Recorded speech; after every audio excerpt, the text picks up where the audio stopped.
পাকিস্তানের প্রধানমন্ত্রী শাহবাজ শরীফ সেদিন বলেছেন যে একসময় মনে করতাম বাংলাদেশটা আমাদের জন্য একটা বোঝা, এইটা মনে করতাম। আর আজকে বাংলাদেশে যে উন্নয়ন, যে অর্জন, যেই অগ্রগতি, এটা দেখে আমি লজ্জা পাচ্ছি। পাকিস্তানের প্রধানমন্ত্রী শেখ হাসিনার উন্নয়ন দেখতে পায়, বিএনপি নেতারা কালো চশমা পরেছে, তারা দেখতে পায়। তারা দিনের আলোতে রাতের আঁধার, এই হচ্ছে বিএনপি।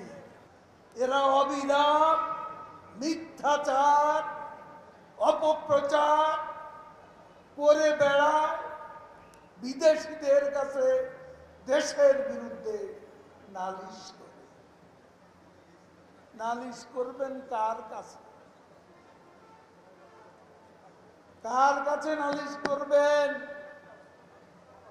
যাদের কাছে নালিশ করতেন তাদেরও বেসামাল অবস্থা। এখন আমেরিকায় আরব বসন্ত, আরব বসন্তের নাম শুনেছে? হ্যাঁ, আরব বসন্ত এখন আমেরিকা। সমস্ত 40টা ইউনিভার্সিটি ফিলিস্তিনিদের পক্ষে আজকে বিক্ষোভ করছে। ক্যাম্পাসগুলো আমেরিকার উত্তাল হয়ে উঠছে।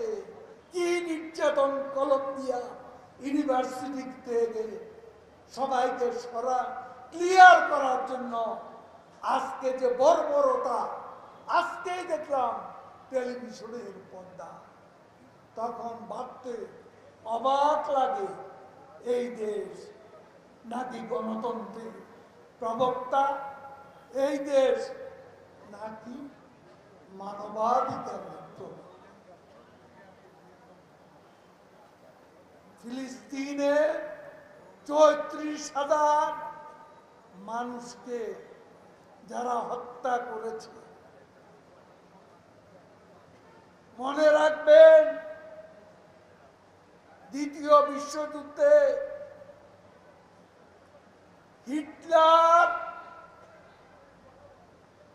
হলোকাস্টে 60 লাখ ইহুদিকে হত্যা করেছে।